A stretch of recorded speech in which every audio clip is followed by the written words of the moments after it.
어르신 여러분, 오늘 아침에 일어나셨을 때 눈꺼풀이 평소보다 조금 부어있다고 느끼신 적 있으신가요? 아니면 거울을 봤을 때 얼굴이 어딘가 무겁고 살짝 부은 것 같고 예전처럼 가볍지 않다고 느끼신 적은 없으신가요? 어떤 분들은 얼굴은 잘 모르겠는데 아침에 다리가 유난히 무겁다고 느끼십니다. 평소 잘 맞던 반지가 갑자기 꽉 끼고 집에서 신는 실내화도 예전처럼 편하게 맞지 않는 느낌이 들기도 합니다. 또 소변을 볼 때 아래를 내려다보면 소변에 거품이 많이 생겨 있는 경우가 있습니다. 몇 개의 작은 거품이 생겼다가 금방 사라지는 정도가 아니라 맥주 거품처럼 하얗고 자잘한 거품이 층처럼 떠 있고 물을 내려도 그 거품이 한참 동안 잘 사라지지 않는 경우입니다. 이런 증상이 한번 나타났다가 사라진 것이라면 아직 너무 걱정하실 필요는 없을 수 있습니다. 하지만 이런 일이 여러 날 반복된다면 특히 60세가 넘으신 분들이라면 절대 가볍게 넘기지 마셔야 합니다. 왜냐하면 콩팥은 아주 조용한 장기이기 때문입니다. 간이 지치면 몸이 입맛저하, 황달, 피로감 같은 신호를 보내는 경우가 많습니다. 위가 아프면 복통, 속쓰림, 소화불량 같은 증상을 느낄 수 있습니다. 하지만 콩팥은 다릅니다. 콩팥은 처음부터 통증을 크게 외치지 않는 경우가 많습니다. 그저 조용히 일하고 조용히 피를 걸러내고 우리가 매일 먹고 마시는 것들을 묵묵히 견뎌냅니다. 그러다가 몸이 붓기 시작하고 소변량이 줄고 소변에 거품이 많아지고 혈압이 오르고 이유 없이 몸이 피곤해졌을 때야 많은 분들이 깜짝 놀라 병원을 찾습니다. 그때 의사는 검사 결과를 보고 이렇게 말합니다. 콩팥 기능이 조금 떨어지고 있습니다. 식사에 더 조심하셔야 합니다. 이 말을 들으면 많은 분들이 크게 당황하십니다. 왜냐하면 자신은 결코 몸을 함부로 대하며 살아온 사람이 아니기 때문입니다. 평생 술을 마시지 않은 분도 계십니다. 담배를 피우지 않은 분도 계십니다. 과식도 하지 않았습니다. 오히려 누구보다 건강을 챙기며 살아오신 분들도 많습니다. 아침에는 밥 대신 고구마를 드시고 점심에는 억지로라도 채소를 많이 드시고 오후에는 과일을 챙겨 드시고 저녁에는 몸을 정화한다고 생각해서 녹즙을 조금 마십니다. 그런데도 결국 콩팥이 약해졌다는 말을 듣습니다. 억울하지 않으십니까? 건강하게 먹으려고 애쓸수록 오히려 의사에게 이것은 피하고 저것은 줄이라는 말을 듣게 됩니다. 우리는 채소와 과일은 무조건 좋은 것이라고 생각해왔습니다. 하지만 이 나이가 되고 나서야 알게 됩니다. 아무리 좋은 음식이라도 많이 먹을수록 더 좋은 것은 아니라는 사실을 말입니다. 특히 60세 이후에는 더욱 그렇습니다. 이때 우리 몸은 더 이상 30대, 40대의 몸과 같지 않습니다. 콩팥은 수십 년 동안 하루도 쉬지 않고 일해왔습니다. 매일 피를 걸러내고 몸속에 노폐물을 배출하고 수분과 소금, 여러 미네랄의 균형을 조절해왔습니다.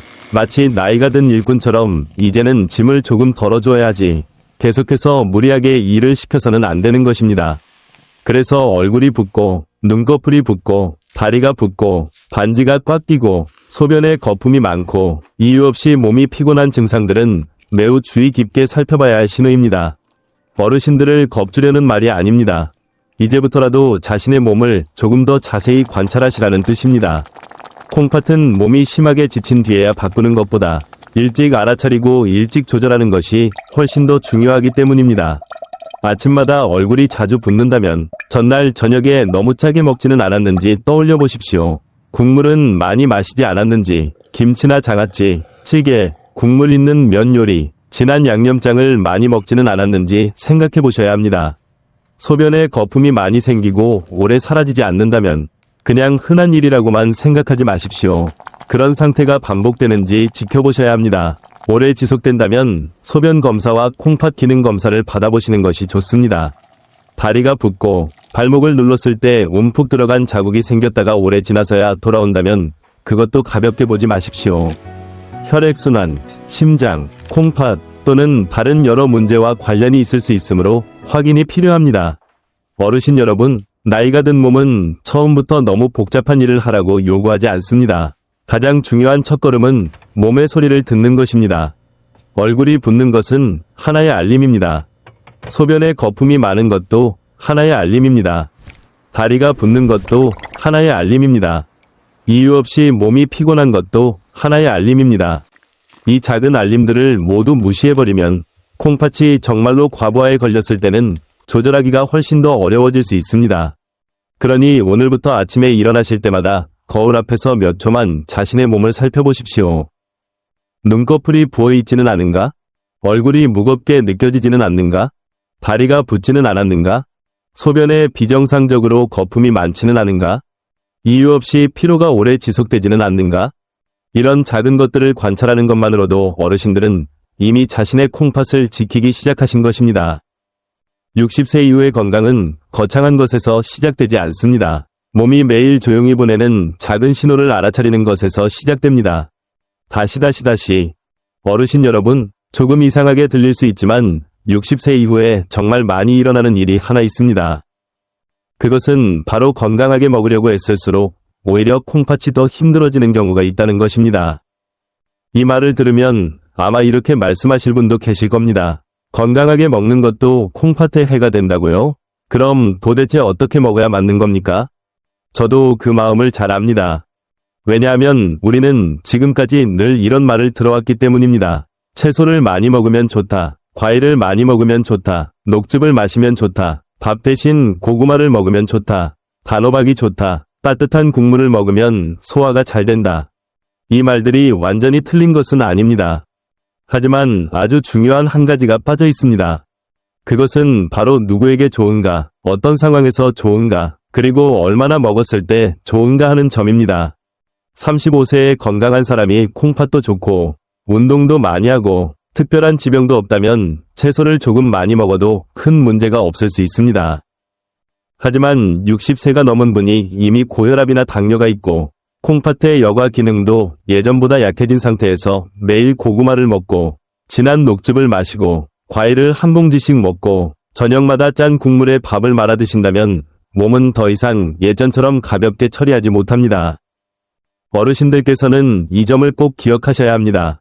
60세 이후에는 몸이 채소와 과일을 싫어하는 것이 아닙니다. 다만 몸이 이제는 채소와 과일도 더 올바른 방식으로 먹어주기를 원하는 것입니다.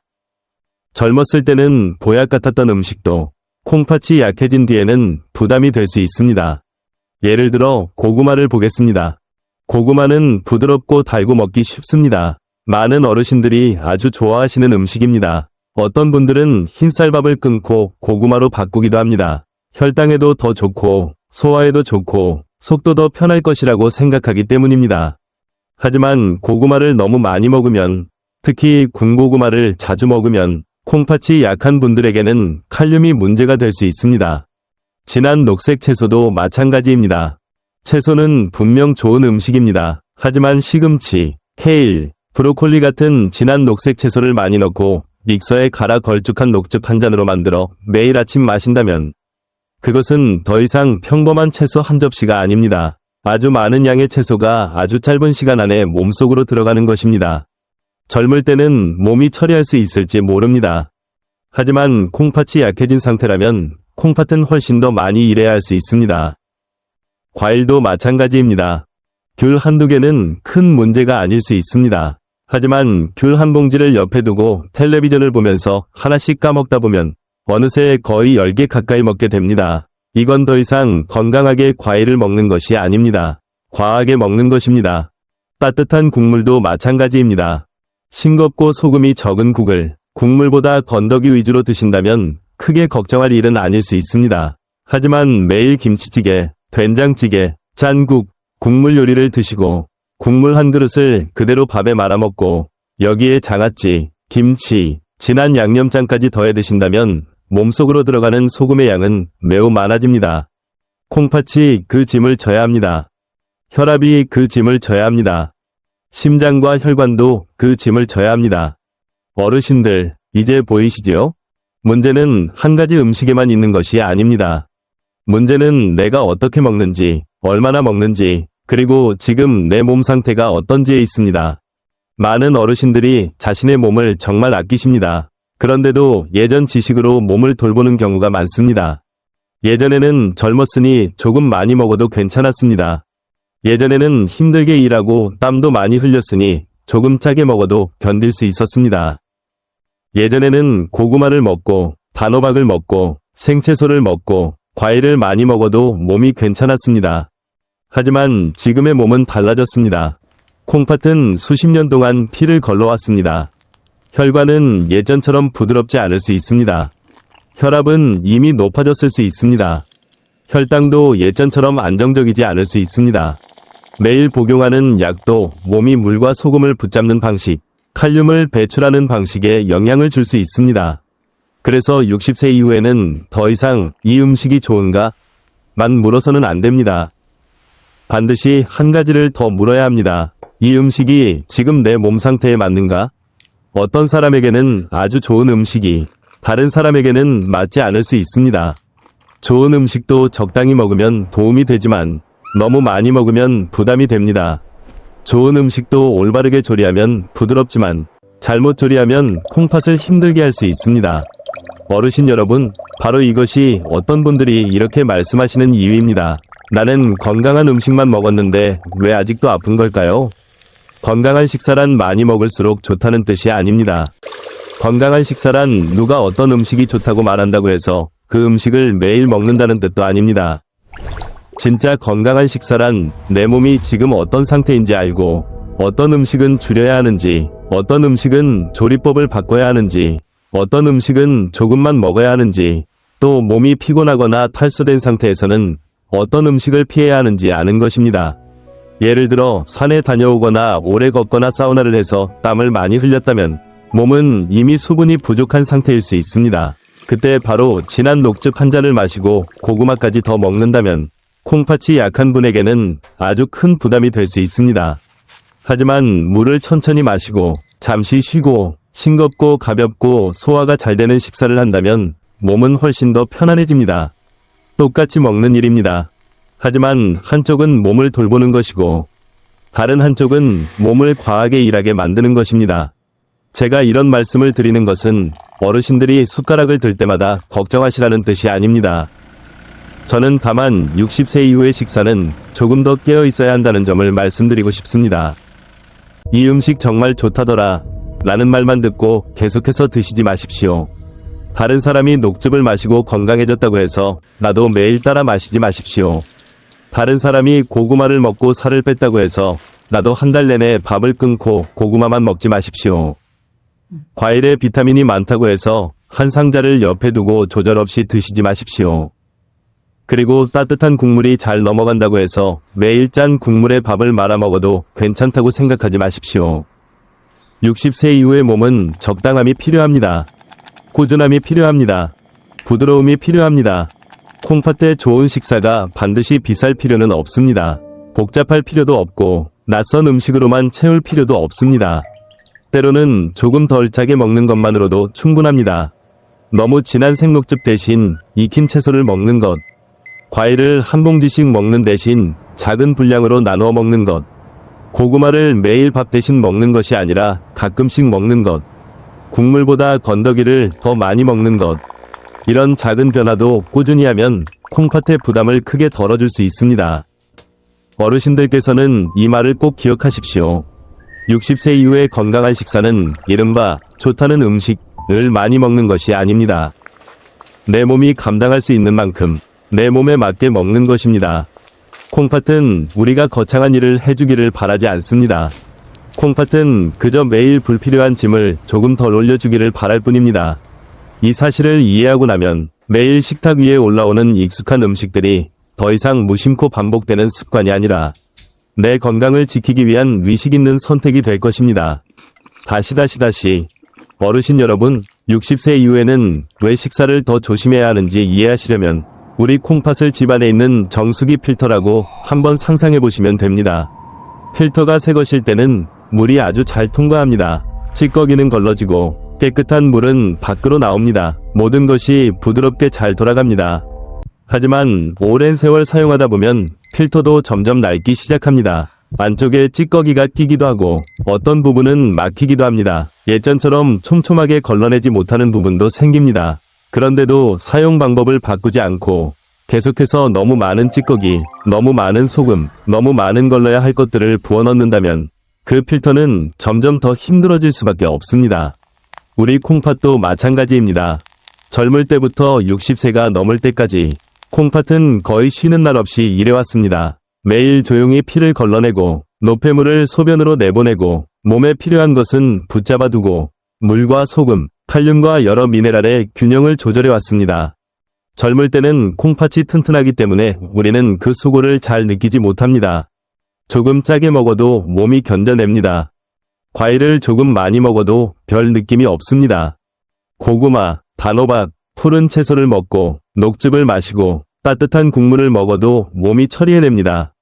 하지만 나이가 들면 그 필터는 예전만큼 강하지 않습니다. 여전히 일을 하고 있지만 더 느리게 일하고 더 약하게 일하고 더 쉽게 과부하가 걸립니다.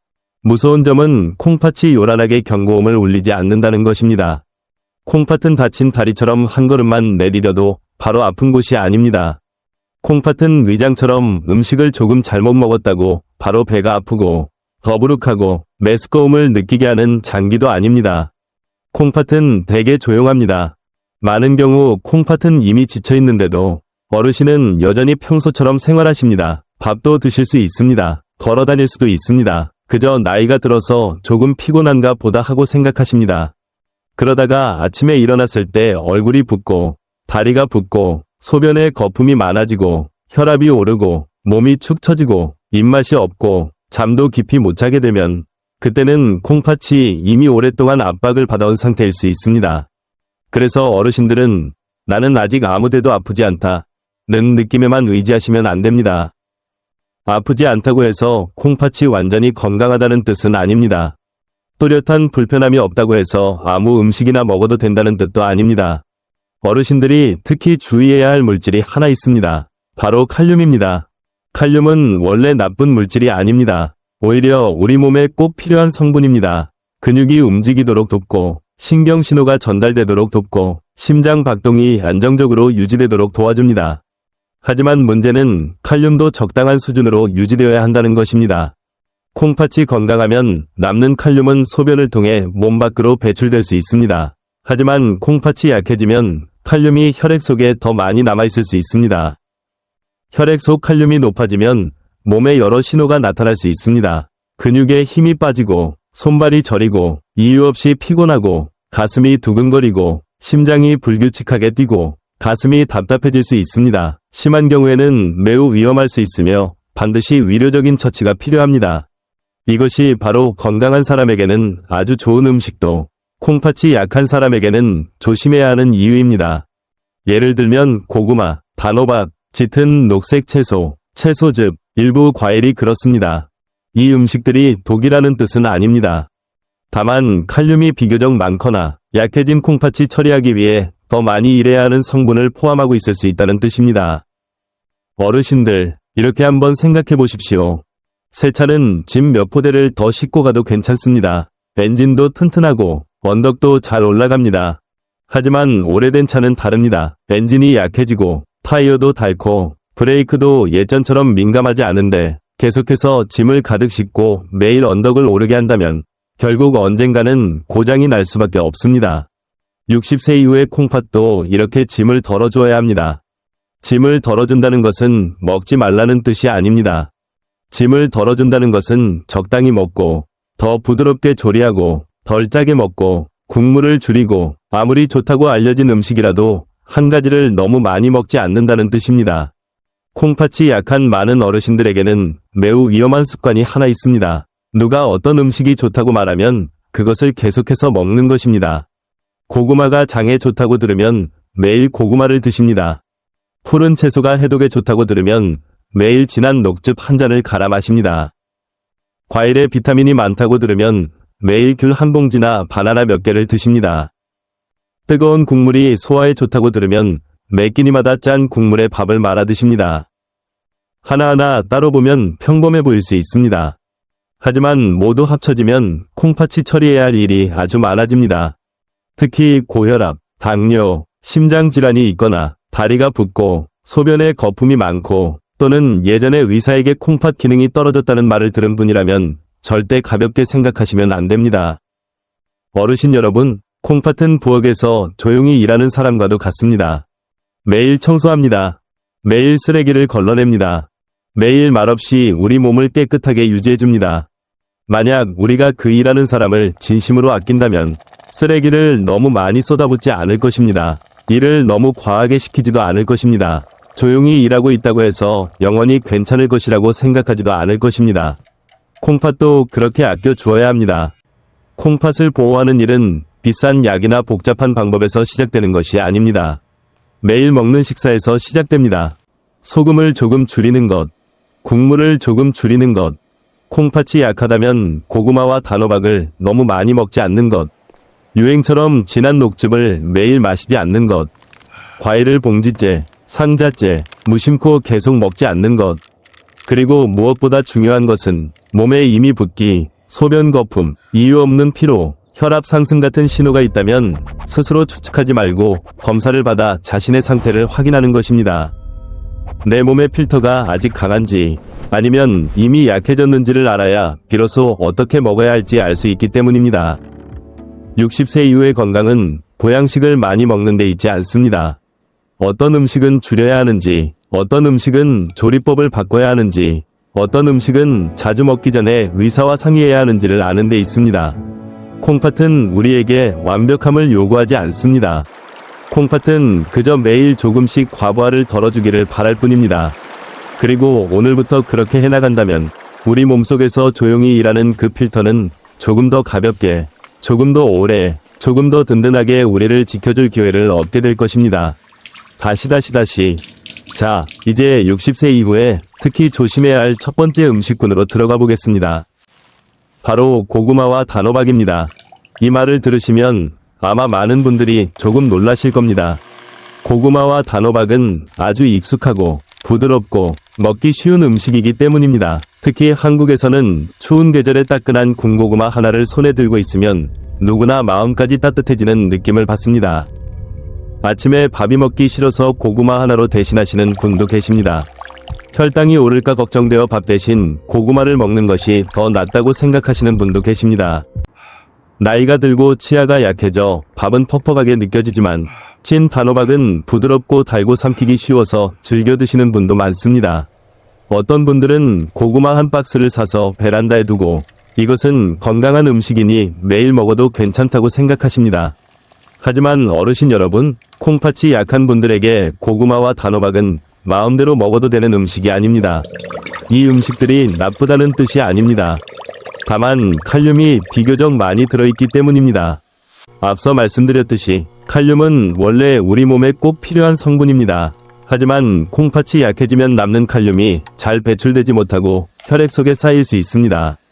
그렇게 되면 몸이 피곤해지고 근육에 힘이 빠지고 손발이 저리고 가슴이 두근거리거나 심장이 불규칙하게 뛰는 느낌이 생길 수 있습니다.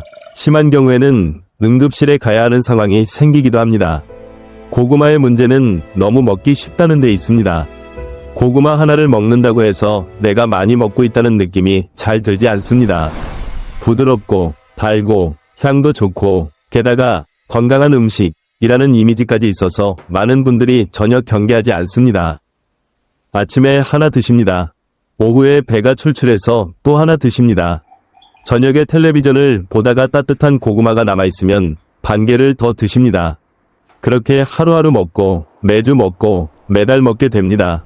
콩팥이 아직 건강하다면 몸이 어느 정도 처리할 수 있을지도 모릅니다. 하지만 이미 60세가 넘으셨고 고혈압이나 당뇨가 있거나 다리가 붓고 소변에 거품이 많거나 예전에 의사에게 콩팥 기능이 떨어졌다는 말을 들으신 적이 있다면 이 습관은 반드시 다시 생각해 보셔야 합니다. 특히 군고구마는 더 주의해야 합니다. 많은 분들이 삶은 고구마보다 군고구마를 더 좋아하십니다. 더 향긋하고 더 달고 더 고소하기 때문입니다. 하지만 바로 그 굽는 과정에서 고구마 속의 수분이 줄어들고 단맛과 여러 성분이 더 농축됩니다. 쉽게 말해보겠습니다. 삶은 고구마는 수분이 비교적 남아있고 부드럽고 조금 더 가벼운 음식에 가깝습니다.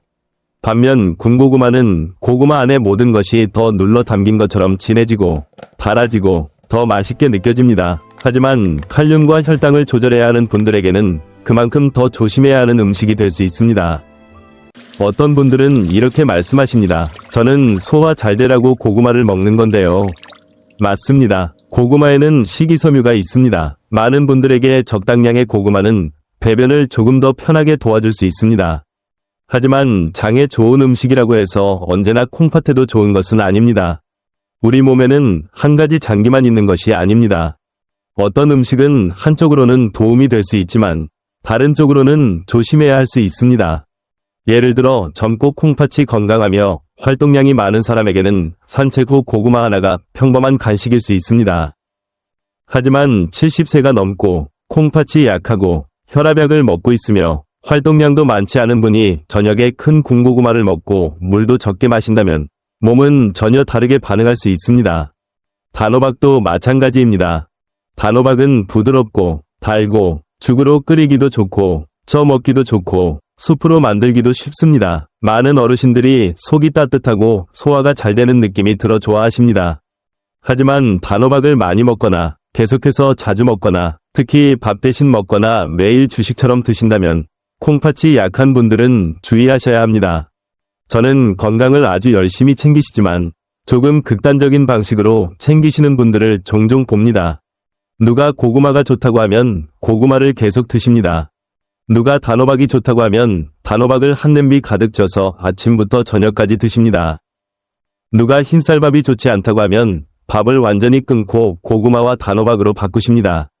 처음에는 속이 가벼운 것처럼 느껴집니다. 하지만 시간이 지나면서 몸이 더 피곤해지고 다리가 무겁고 가끔 심장이 빨리 뛰는 느낌이 들기도 합니다. 검사해보고 나서야 몸이 생각만큼 괜찮지 않았다는 것을 알게 됩니다. 어르신 여러분, 60세 이후에 중요한 것은 기적의 음식 하나를 찾아서 그것만 계속 먹는 것이 아닙니다. 중요한 것은 다양하게, 적당히, 그리고 자신의 몸 상태에 맞게 먹는 것입니다. 고구마는 먹을 수 있습니다. 하지만 콩팥이 약하다면 매일 밥처럼 드시면 안 됩니다. 단호박도 먹을 수 있습니다. 하지만 칼륨이나 혈당을 조절해야 하는 분이라면 큰 그릇으로 며칠씩 계속 드시는 것은 조심해야 합니다.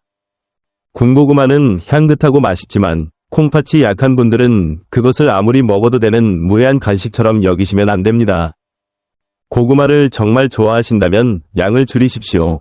작게 나누어 드십시오. 매일 계속 드시지 마십시오. 이미 콩팥 질환이 있다면 의사나 영양사에게 자신의 상태에 맞는 양을 물어보시는 것이 가장 좋습니다. 단호박을 드신다면 식사 속의 작은 한 부분으로 드시고 밥과 다른 채소를 모두 대신하는 주식처럼 드시지는 마십시오. 그리고 특히 몸이 탈수되어 있을 때, 사우나를 한 직후, 산에 다녀온 직후, 땀을 많이 흘린 직후, 또는 몸이 유난히 피곤할 때는 고구마나 단호박을 많이 드시지 않는 것이 좋습니다. 몸에 수분이 부족하면 콩팥은 노폐물을 배출하기가 더 어려워집니다. 그럴 때는 평소에는 괜찮던 음식도 부담이 될 수 있습니다. 제가 어르신들께 꼭 기억해 주셨으면 하는 아주 간단한 말이 있습니다. 고구마와 단호박이 무서운 것이 아닙니다. 무서운 것은 내 콩팥이 건강한지 약한지도 모른 채 너무 많이 먹고 너무 자주 먹고 매일 밥 대신 먹는 습관입니다.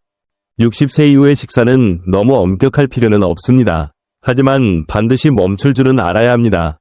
가끔 작은 고구마 하나를 즐겁게 먹는 것과 매일 고구마를 밥 대신 먹는 것은 전혀 다릅니다. 식사에 단호박을 조금 곁들이는 것과 한 냄비 가득 만들어 놓고 계속 먹는 것도 전혀 다릅니다. 건강은 좋다는 음식 하나를 많이 먹는 데서 오지 않습니다. 건강은 균형에서 옵니다. 정말로 자신의 콩팥을 아끼신다면 오늘부터 한번 돌아보십시오. 나는 고구마를 너무 자주 먹고 있지는 않은가? 단호박을 매일 주식처럼 먹고 있지는 않은가? 이 음식은 건강하니까 얼마든지 먹어도 된다고 생각하고 있지는 않은가? 그 사실을 알아차리는 것만으로도 어르신은 이미 콩팥에 올라가 있던 큰 짐 하나를 덜어주기 시작하신 것입니다. 다시 60세 이후에 특히 조심해야 할 두 번째 음식군은 짙은 녹색 채소와 녹즙입니다. 이 말을 들으면 아마 많은 분들이 이해가 잘 안 되실 겁니다. 푸른 채소도 조심해야 한다고요? 우리는 어릴 때부터 늘 채소는 몸에 좋다고 배워왔습니다. 건강하려면 채소를 많이 먹어야 하고, 소화를 잘하려면 채소를 먹어야 하고, 몸을 가볍게 하려면 채소를 먹어야 한다고 말입니다. 그 말이 틀린 것은 아닙니다.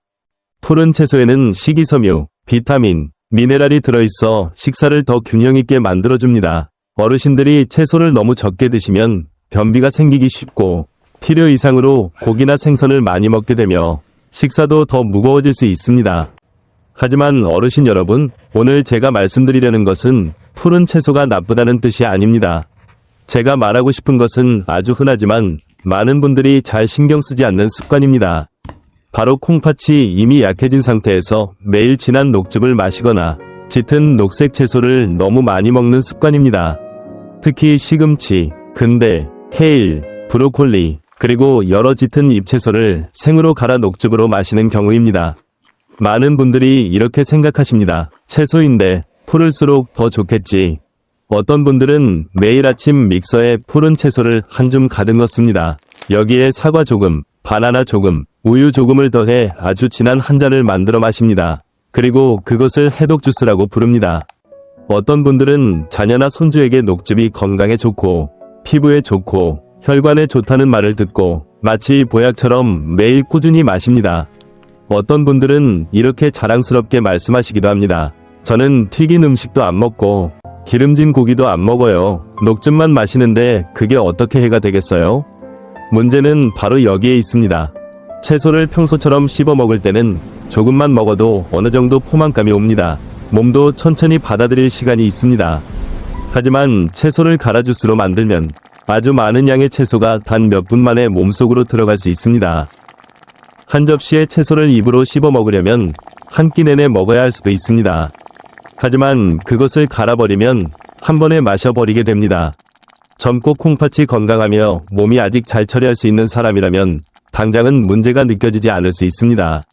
하지만 60세가 넘으신 분들, 특히 콩팥이 약한 분, 당뇨가 있는 분, 고혈압이 있는 분, 예전에 신장결석을 겪은 분, 또는 칼륨 수치가 좋지 않았던 분이라면 이 습관은 반드시 다시 생각해 보셔야 합니다. 짙은 녹색 채소에는 다른 채소보다 칼륨이 더 많이 들어있을 수 있습니다. 또한 시금치나 근대 같은 일부 채소에는 옥살산이 들어있습니다. 옥살산은 식품 속에 자연적으로 존재하는 성분입니다. 항상 위험한 것은 아닙니다. 하지만 어떤 사람들에게는 특히 신장결석을 겪은 적이 있거나 물을 적게 마시거나 콩팥이 약하거나 옥살산이 많은 음식을 오랜 기간 너무 많이 먹는 경우에는 옥살산이 칼슘과 결합해 결정체를 만들 수 있습니다. 이 결정체들이 신장결석과 관련될 수 있습니다. 어르신들께서는 콩팥을 아주 촘촘한 채라고 한번 상상해 보십시오. 그 채에 매일 지나고 찌꺼기가 많고 처리하기 어려운 것들을 계속 부어 넣는다면 그 채는 매우 힘들게 일해야 합니다. 진한 녹즙도 마찬가지입니다. 겉으로 보기에는 아주 건강해 보입니다. 초록빛도 참 예쁩니다. 마시면 시원하고 가벼운 느낌이 들고 마치 몸에 아주 좋은 일을 하고 있는 것처럼 느껴집니다. 하지만 콩팥이 약한 분에게는 매일 마시는 진한 녹즙 한 잔이 생각만큼 가볍지 않을 수 있습니다. 어떤 분들은 아침 공복에 녹즙을 마십니다. 어떤 분들은 걷기 운동을 하고 땀을 흘려 몸에 수분이 부족한 상태에서 바로 진한 케일 주스를 마십니다. 어떤 분들은 마신 뒤에 아무것도 먹지 않고 그것이 몸을 정화하는 것이라고 생각합니다. 하지만 어르신들의 몸은 그렇게 강하게 해독을 강요받을 필요가 없습니다. 몸에는 부드러움이 필요합니다. 꾸준함이 필요합니다. 적당함이 필요합니다. 정말 푸른 채소를 드시고 싶다면 더 좋은 방법은 살짝 익혀서 드시는 것입니다. 삶거나 데치거나 찌거나 아주 적은 기름으로 가볍게 볶을 수 있습니다. 천천히 씹어 드시고 식사와 함께 드시며 적당한 양만 드시는 것이 좋습니다. 채소를 데치거나 삶으면 물에 녹는 일부 성분이 물로 빠져나갈 수 있습니다. 칼륨을 제한해야 하는 분들의 경우 의사나 영양사가 병의 상태에 따라 채소를 어떻게 담그고 삶고 삶은 물을 버려야 하는지 안내해주는 경우가 많습니다. 중요한 점은 이것입니다. 칼륨을 조절해야 하는 분이라면 채소 삶은 물을 아까워하지 마십시오. 많은 어르신들은 채소 삶은 물이 가장 영양가 있는 부분이라고 생각하는 습관이 있습니다. 채소를 삶고 난 뒤 그 물로 국을 끓이고 죽을 만들고 밥을 짓기도 합니다. 건강한 사람에게는 때로 큰 문제가 없을 수 있습니다. 하지만 콩팥이 약한 분에게는 그 물 속에 바로 줄이고 싶은 성분들이 들어있을 수 있습니다. 그러므로 의사에게 칼륨을 제한하라는 말을 들으신 적이 있다면 채소를 어떻게 조리해야 하는지 꼭 자세히 물어보십시오. 채소 삶은 물은 몸에 좋다 라고 스스로 판단하고 다 마시지 마십시오. 어르신 여러분, 걱정해야 할 것은 한 끼에 푸른 채소 몇 조각을 먹는 것이 아닙니다. 정말 걱정해야 할 것은 내 콩팥이 건강한지 약한지도 모른 채 매일 진한 녹즙을 마시고 오랫동안 계속 마시고 유행을 따라 마시는 습관입니다. 예전에 60세가 넘은 한 여성분이 저에게 이렇게 말씀하신 적이 있습니다. 저는 병이 무서워서 매일 아침 녹즙을 한 잔씩 마셔요. 그게 제일 좋은 방법이라고 생각했어요. 하지만 그분은 신장결석 병력이 있었고 물을 아주 적게 마셨으며 최근에는 허리가 자주 뻐근하고 소변이 탁하고 몸이 피곤하다고 느끼고 있었습니다. 진한 녹즙을 잠시 중단하고 익힌 채소로 바꾸고 물을 더 규칙적으로 마시고 짠 음식을 줄여보라고 권유받은 뒤에야 그분은 한 가지를 깨달았습니다. 초록색이라고 해서 모두 나에게 맞는 것은 아니라는 사실입니다. 이것은 아주 중요한 교훈입니다. 60세 이후에는 해독이라고 광고되는 음식 하나를 따라가는 방식으로 몸을 돌보면 안 됩니다. 우리 몸에는 원래 자연스러운 해독 시스템이 있습니다. 그 중에서도 콩팥과 간은 아주 중요한 역할을 합니다. 우리가 해야 할 일은 그 장기들을 더 세게 일하게 만드는 것이 아니라 그 장기들의 부담을 덜어주는 것입니다. 소금을 줄이는 것, 한 가지 음식을 너무 많이 먹지 않는 것, 진한 녹즙을 줄이는 것, 유행을 따라 먹지 않는 것, 더 다양하게 먹고, 더 단순하게 조리하고, 더 천천히 씹고, 내 몸이 어떻게 반응하는지 살피는 것. 푸른 채소를 아주 좋아하신다면 드셔도 됩니다. 다만 몇 가지는 꼭 기억하십시오. 첫째, 짙은 녹색 채소를 너무 많이 갈아 진한 한 잔으로 만들어 매일 마시지 마십시오. 둘째, 예전에 신장결석이나 콩팥병이 있었다면 어떤 채소를 줄여야 하는지 의사에게 물어보십시오. 셋째, 한 가지 채소만 계속 먹지 말고 여러 종류의 채소를 바꿔가며 드십시오. 넷째, 칼륨을 줄여야 하는 채소라면 담그고, 데치고, 삶고, 삶은 물을 버리는 방법을 제대로 배우십시오. 다섯째, 녹즙이 제대로 된 한 끼 식사를 대신할 수 있다고 생각하지 마십시오. 어르신들께서는 꼭 기억하셔야 합니다. 푸른 채소는 건강의 친구입니다. 하지만 좋은 친구도 올바른 방식으로 만나야 합니다. 제대로 먹으면 채소는 식사를 더 가볍게 하고 소화를 돕고 균형을 맞춰줍니다. 하지만 잘못 먹으면 특히 생으로 너무 진하게 갈아 마시고 너무 많이 먹고 콩팥이 이미 약한 상태에서 매일 먹는다면 푸른 채소도 조용한 부담이 될 수 있습니다. 60세 이후에는 이 채소가 좋은가? 라고만 묻지 마십시오. 이렇게 물어보셔야 합니다. 내가 이렇게 먹는 것이 너무 많은 것은 아닌가? 이 조리법이 내 콩팥에 맞는가? 나는 지금 채소 한 바구니를 진한 주스 한 잔으로 대신 마시고 있는 것은 아닌가? 이 생각 하나만 바꿔도 매일 식탁에서 많은 실수를 피할 수 있습니다. 오늘부터 집에서 매일 아침 푸른 채소를 갈아 마시는 습관이 있다면 너무 겁먹지 마십시오. 차분히 한번 돌아보시면 됩니다. 어떤 채소를 쓰고 있는가? 한 번에 얼마나 쓰고 있는가? 내게 콩팥병, 신장결석, 당뇨, 고혈압은 없는가? 물을 충분히 마시고 있는가? 예전에 의사에게 칼륨을 조심하라는 말을 들은 적은 없는가? 해당되는 것이 있다면 가장 작은 것부터 바로 조절해 보십시오. 진한 녹즙을 줄이십시오. 익힌 채소를 더 많이 드십시오. 채소 종류를 자주 바꾸십시오. 적당한 양만 드십시오.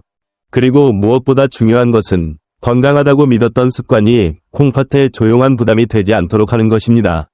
다시 60세 이후에 조심해야 할 세 번째 음식군은 너무 쉽게 과하게 먹게 되는 과일. 특히 귤입니다. 귤이라고 하면 아마 많은 분들에게 아주 익숙한 과일일 겁니다. 귤은 작고 향긋하고 껍질도 쉽게 벗겨지고 먹기도 편합니다. 추운 계절에 집 안 테이블 위에 귤 한 바구니를 올려두고 텔레비전을 보면서 하나씩 까먹는 그 느낌은 참 편안하고 좋습니다. 어떤 분들은 이렇게 생각하십니다. 귤에는 비타민C가 있으니 먹으면 면역력에 좋겠지. 어떤 분들은 식사 후 입가심으로 귤을 드십니다. 어떤 분들은 저녁에 영화를 보거나 가족과 이야기를 나누면서 손으로는 계속 귤을 하나씩 까서 드십니다. 처음에는 한두 개만 먹으려고 했습니다. 그런데 귤이 워낙 작고 먹어도 배가 부른 느낌이 잘 들지 않다 보니 어느새 6개, 8개, 심지어 10개 가까이 먹게 됩니다. 바로 이것이 문제입니다. 귤 한 개가 무서운 것이 아닙니다.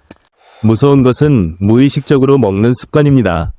어르신 여러분, 과일에는 분명 비타민, 식이섬유, 수분이 들어있습니다. 하지만 과일에는 자연당도 있고 미네랄도 있으며 일부 과일에는 칼륨도 어느 정도 들어있습니다. 젊고 콩팥이 건강한 사람이라면 과일 몇 개를 먹어도 큰 문제가 없을 수 있습니다. 하지만 60세가 넘으신 분들, 특히 콩팥이 약하거나 당뇨가 있거나 고혈압이 있거나 다리가 붓거나 예전에 의사에게 칼륨을 조심하라는 말을 들은 적이 있는 분이라면 과일을 봉지째, 상자째, 조절 없이 먹는 습관은 반드시 다시 살펴보셔야 합니다. 귤이 조심스러운 이유는 너무 먹기 쉽다는 데 있습니다. 한 개를 먹어도 배가 부르지 않습니다. 두 개를 먹어도 여전히 괜찮은 것 같습니다. 세 개를 먹어도 아직 많다고 느껴지지 않습니다. 하지만 7번째, 8번째 귤을 먹을 때쯤에는 당분과 미네랄이 이미 몸속에 꽤 많이 쌓여 들어간 상태입니다. 어떤 분들은 이렇게 말씀하십니다. 저는 과자나 빵은 안 먹어요. 과일만 먹는데요. 하지만 과일을 너무 많이 먹으면 몸은 과일 속 자연당도 처리해야 합니다. 혈당이 안정적이지 않은 분들에게는 이것도 결코 가볍게 볼 일이 아닙니다. 또 어떤 분들은 이렇게 말씀하십니다. 저는 저녁밥 대신 과일을 먹어요. 속이 가벼우니까요. 듣기에는 건강해 보일 수 있습니다. 하지만 매일 저녁 귤, 바나나, 감, 포도 또는 단맛이 강한 과일을 많이 먹으면서 식사를 대신한다면 몸의 균형이 깨질 수 있습니다. 배는 가볍다고 느낄 수 있지만 혈당과 콩팥은 또 다른 방식으로 일을 해야 합니다. 특히 많은 어르신들은 과일을 앉는 자리 바로 옆에 두는 습관이 있습니다. 귤 한 봉지를 텔레비전 옆에 둡니다. 포도 한 상자를 손이 닿는 곳에 둡니다. 바나나 한 송이를 식탁 위에 올려둡니다. 프로그램을 보면서 귤을 까면서 이야기를 하면서 계속 씹습니다. 이렇게 먹으면 뇌는 내가 얼마나 먹었는지 정확히 느끼지 못합니다. 자리에서 일어나고 나서야 접시에 귤 껍질이 가득 쌓인 것을 보게 됩니다.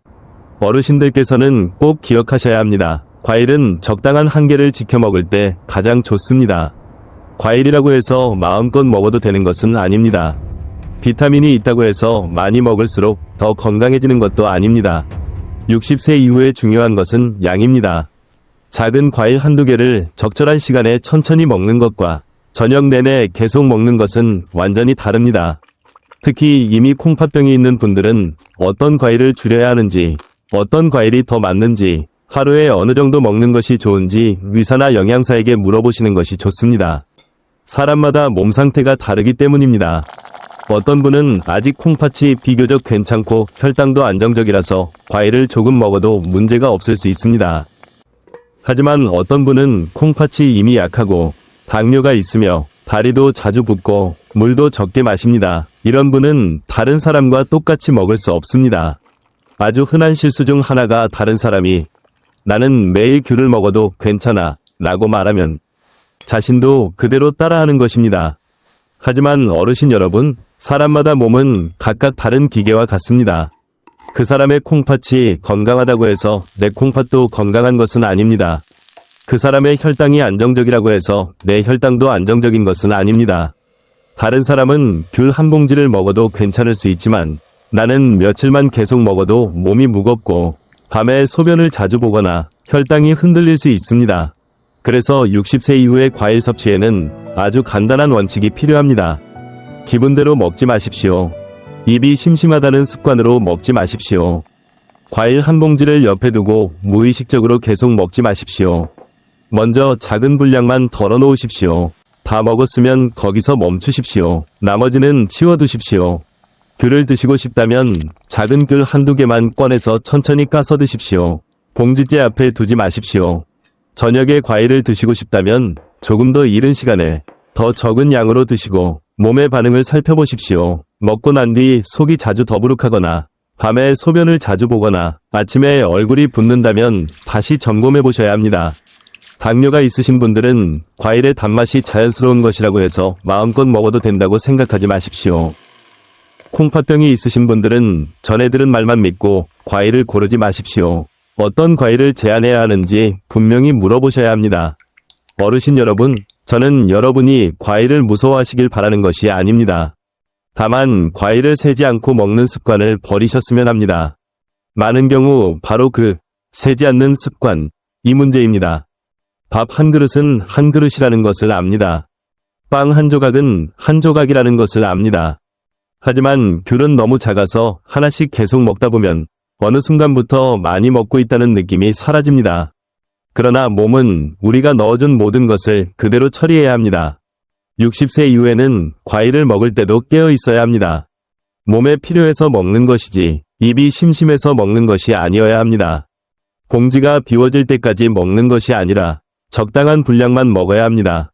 매일 한 가지 과일을 많이 먹는 것이 아니라 다양하게 먹어야 합니다. 그리고 가장 중요한 것은 내 콩팥, 내 혈당, 내 혈압 상태에 맞게 먹어야 한다는 것입니다. 예전에 한 여성 어르신이 저에게 이렇게 말씀하신 적이 있습니다. 저는 과자도 끊고 빵도 끊었어요. 귤만 먹는데 왜 혈당이 아직도 불안정할까요? 제가 여쭈었습니다. 하루에 귤을 몇 개나 드십니까? 그분은 조금 멋쩍게 웃으시며 말했습니다. 세어보지는 않았어요. 어떤 날은 거의 10개 가까이 먹은 것 같아요. 바로 이것이 핵심입니다. 세지 않으면 너무 쉽게 과하게 먹게 됩니다. 하루 정도 과하게 먹은 것은 괜찮을 수도 있습니다. 하지만 매일 그렇게 먹고 매달 그렇게 먹으면 몸은 지칠 수밖에 없습니다. 어르신들께서는 오늘부터 한번 바꿔보십시오. 과일을 사오면 앉는 자리 바로 옆에 봉지째 두지 마십시오. 미리 작은 양으로 나누어 두십시오. 먹고 나면 멈추십시오. 먹을 때는 천천히 드시고 꼭꼭 씹고 자연스러운 단맛을 느끼십시오. 텔레비전을 보면서 계속 드시지 마십시오. 이미 콩팥병이나 당뇨가 있다면 며칠 동안 자신이 어떤 과일을 얼마나 언제 먹는지 적어보십시오. 병원에 갈 때 그 기록을 의사에게 보여주면 훨씬 더 정확한 조언을 받을 수 있습니다. 어르신 여러분, 과일은 자연이 주는 좋은 선물입니다. 하지만 어떤 선물이든 올바르게 사용해야 합니다. 작은 귤 하나는 기쁨을 줄 수 있습니다. 하지만 무의식적으로 먹는 귤 한 봉지는 부담이 될 수 있습니다. 60세 이후에는 극단적으로 금지할 필요가 없습니다. 우리는 그저 멈출 줄 알면 됩니다. 콩팥을 위해서는 때로 매일 과일 몇 개만 줄여도, 저녁에 덜 먹어도, 무의식적으로 먹는 습관만 줄여도 몸이 훨씬 가벼워질 수 있습니다. 그리고 그것이 바로 오래가는 건강관리입니다. 두려워하지 않고, 극단적으로 하지 않고, 식탁 위에 작은 습관 하나하나를 조금 더 깨어서 선택하는 것입니다. 60세 이후에 특히 조심해야 할 네 번째 음식군은 짠 국물, 찌개류, 김치, 장아찌 같은 절임 음식, 그리고 진한 양념장과 소스입니다. 이 음식들은 정말 끊기가 어렵습니다. 특히 한국 어르신들에게는 따뜻한 국물, 김치, 그리고 짭짤한 반찬이 빠진 밥상은 어딘가 싱겁고 먹기 힘들고 심지어 제대로 된 한 끼 식사 같지 않게 느껴질 수 있습니다. 뜨끈한 김치찌개 한 그릇, 구수하고 진한 된장찌개 한 그릇, 간이 딱 맞게 짭짤한 미역국 한 냄비, 장아찌 조금, 김치 조금, 생선젓, 젓갈, 양념장에 흰쌀밥까지. 이런 음식들은 단순한 음식이 아닙니다. 오랜 습관이고 추억이며 많은 가정의 따뜻한 정서이기도 합니다. 하지만 어르신 여러분, 60세 이후의 콩팥, 특히 이미 약해진 콩팥에게는 이런 음식들이 아주 큰 부담이 될 수 있습니다. 가장 큰 문제는 바로 소금입니다. 소금은 몸이 물을 더 붙잡게 만듭니다. 몸이 물을 붙잡으면 혈압이 오르기 쉽습니다. 혈압이 오르면 콩팥 안에 있는 아주 작은 혈관들이 더 강한 압력을 받게 됩니다. 콩팥은 아주 섬세한 필터와 같습니다. 콩팥 안에는 아주 작은 혈관들이 무수히 많습니다. 이 혈관들은 날마다 압력을 견뎌야 합니다. 만약 오랜 세월 짜게 먹고 혈압이 자주 높다면 콩팥은 계속 눌리는 상태에서 일을 해야 합니다. 쉽게 말하면 이렇습니다. 작은 수도관에 매일 너무 강한 압력으로 물을 밀어넣으면 시간이 지나면서 그 관은 약해지고 금이 가고 결국 망가질 수 있습니다. 콩팥 속의 작은 혈관도 마찬가지입니다. 많은 분들이 이렇게 생각하십니다. 저는 소금을 많이 먹는 게 아니에요. 그냥 국물만 마시는 건데요. 하지만 바로 그 국물이 조심해야 할 부분입니다. 국이나 찌개, 전골을 끓일 때 소금과 양념은 대부분 국물 속에 녹아듭니다. 재료에서 나온 성분들도 국물로 빠져나옵니다. 만약 그 음식이 진하게 간이 되어 있다면 그 국물에는 콩팥이 처리해야 할 것들이 아주 많이 들어있을 수 있습니다. 고기나 생선은 많이 먹지 않고 채소도 많이 먹지 않았는데 국물은 거의 한 그릇 다 마시는 분들이 있습니다. 본인은 적게 먹었다고 생각하지만 몸속으로 들어간 소금의 양은 결코 적지 않을 수 있습니다. 특히 조심해야 할 것은 국물에 밥을 말아먹는 습관입니다. 많은 어르신들은 치아가 약하고 씹기가 어려워서 마른 밥을 삼키기 힘들어 하십니다. 그래서 국물을 밥에 말아 드시는 것을 좋아합니다. 밥이 부드러워지고 삼키기 쉬워지고 먹는 속도도 빨라집니다. 하지만 짠 국물에 밥을 말아 먹으면 단순히 밥만 먹는 것이 아닙니다. 자신도 모르는 사이에 많은 양의 소금을 함께 몸속으로 넣고 있는 것입니다. 그 식사에 김치, 장아찌, 짠 생선, 진한 양념장까지 더해지면 더 위험해집니다. 짠 국물 한 숟가락, 김치 한 조각, 장아찌 조금, 양념장 조금, 하나하나 보면 별것 아닌 것처럼 보이지만 한 끼 전체로 합쳐지면 그 양은 상당히 많아집니다. 그리고 그것이 매일 반복됩니다. 매달 반복됩니다. 몇 년 동안 반복됩니다. 콩팥은 그 부담을 조용히 모두 떠안습니다. 어떤 분들은 아침에 일어나면 얼굴이 붓고 다리가 무겁고 발목이 붓습니다. 본인은 나이가 들어서 그런가, 잠을 잘 못 자서 그런가, 움직임이 적어서 그런가 하고 생각합니다. 그런데 전날 저녁 식사를 자세히 물어보면 짠 국과 김치, 장아찌를 드시고 국물까지 거의 다 마신 경우가 많습니다. 몸이 물을 붙잡으면 다음날 아침 붓는 것은 자연스러운 일입니다. 어떤 분들은 고혈압을 오래 앓고 있습니다. 약은 꾸준히 먹는데도 혈압이 오르락내리락합니다. 자세히 물어보면 매일 진한 국물을 드십니다. 싱겁게 먹으면 밥이 잘 넘어가지 않는다고 하십니다.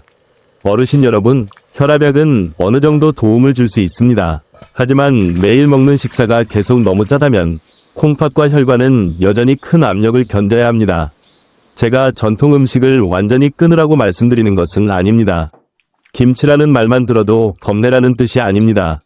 국을 보면 무조건 피하라는 뜻도 아닙니다.